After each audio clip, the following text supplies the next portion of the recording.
Moving on here, President Biden is doubling down on climate action on this Earth Day, signing an executive order aimed at protecting America's forests. The move comes as the president faces growing questions about his commitment to climate change as he pushes to increase oil production to lower record gas prices. I spoke to White House National Climate Advisor Gina McCarthy and asked her how much of the president's climate agenda still remains intact. Well, really, first of all, happy Earth Day. But really, Akiko, this is important for people to remember is there's two things happening right now. The president made an absolute commitment to climate change and to address climate change, and that has not wavered one bit. He still remains committed and is even pushing forward to double down on that commitment. But the challenge we have is that we have a Putin war that actually created an emergency situation, which the president is making sure that he takes control of. But that has no impact and won't have any impact on our commitment to the long-term challenge of climate change. Look, on day one, the president actually stood up on the world stage and put the U.S. in a leadership position again. And we started a broad range of efforts that are not waning and, in fact, getting stronger to actually address and tackle the climate change in a way that science tells us we have to. So we are not at all running away from that commitment. And in fact, we're moving faster to make sure that we recognize that the science is telling us we have to go faster and we have to go farther than ever before. So you're going to see this Earth Day with the president double downing on his commitment and looking at Congress to really begin to act again. We have been talking about the work that we're doing, the success that we've had in a variety of areas like transportation, like housing. We are moving forward with the bipartisan infrastructure law, which is going to advance change and resilience in every community, especially those that are hardest hit, our environmental justice communities. But we're also going to make sure that Congress moves forward with some tax credits and some relief to families, because we have pulled together a climate plan that grows jobs, that save families money, that actually moves forward at the pace and breadth that we need. But we need Congress to join in this. And now is the time. Let's talk about some of the goals of the administration, because it was 1 year ago we had this conversation in the lead up to Earth Day.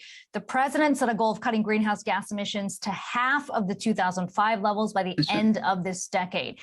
Given what has transpired with gas prices, with the war between Russia and Ukraine, are you still on track?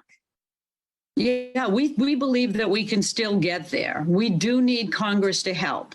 But the actions that we've taken to try to actually achieve and put us on an irreversible path towards clean energy is action taken at the breadth of the administration in the very ways in which the federal government does business and the investments that we're making. So far with the bipartisan infrastructure law, we really have an opportunity to actually build more resilient infrastructure, but also to clean up pollution, to replace those lead pipes, to build those EV charging stations. We're even using the Defense Production Act, which the president is calling on, to actually produce those critical minerals that we need to strengthen our manufacturing. We're going gangbusters in offshore wind, which is really about a new opportunity that we have. That's not just about advancing our ports and our offshore wind, but it's about actually creating manufacturing jobs in the heartland.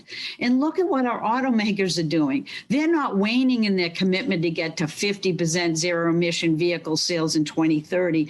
They're doubling down. They're the ones pushing for the strongest actual vehicle emission standards, because we know we can get there, and it's actually going to be of benefit not just to them, but they're investing in manufacturing again here in the United States. And that's growing good jobs, but we're delivering to consumers the kind of products they want that will save our families money.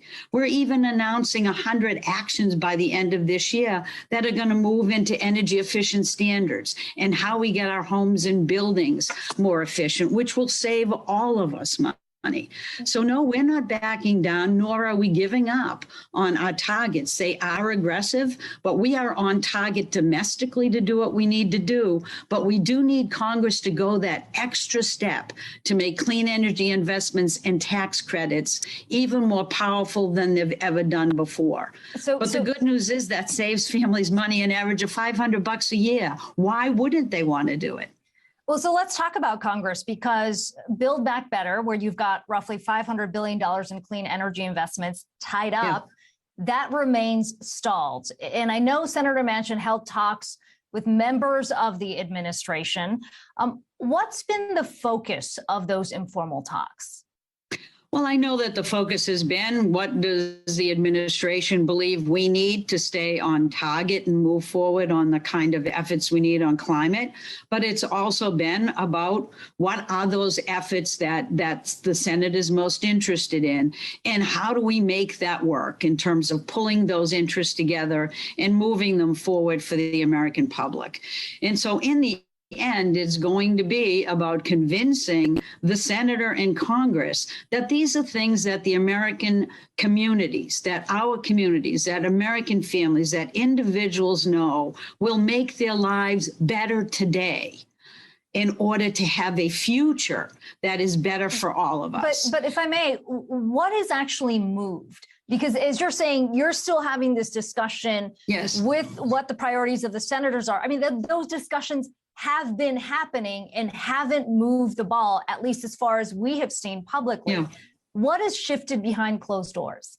Well, what you have seen in Congress also is that there's more bills that are being developed now for each piece of these discussions. So we know that Congress is interested in moving.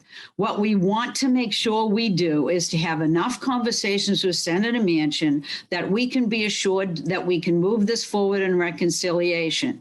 But regardless, we are doing everything we can, and the president will continue to use every tool in his toolbox to be able to move these efforts forward. So I am not at liberty to give you details, but I will tell you these conversations have to keep moving forward. Those details need to be worked out. And the American public knows that this is about their future. It's about their livelihoods. It's our ability to keep growing jobs and shifting to a clean energy economy. That is the only way we're going to have energy security in the United States or across the world. The time is now, and the president has no intention of letting these conversations wane. He wants action, and he wants action now. We heard recently the administration announced it's going to spend $6 billion to keep open nuclear power plants that are currently at risk of closing. I counted the number, 55 nuclear plants that are currently operating in the U.S., a quarter or more that are at risk. How many of those do you need to keep online to reach that emissions target?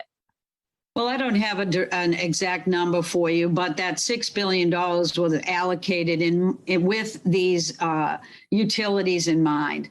Look, the president is interested in making sure that no clean energy options are off the table, but also advancing others. We have tremendous investments in new technologies like green hydrogen. We need to make those work. That can work in the transportation sector. It can be a lifesaver for manufacturing in our heartland. So we are not going to let any technology available today go offline, and we're going to make sure that we keep our promise to the American people and keep investing in our future, which means investments in new technologies that are on the cusp of making real opportunities available. That includes even things like fusion energy.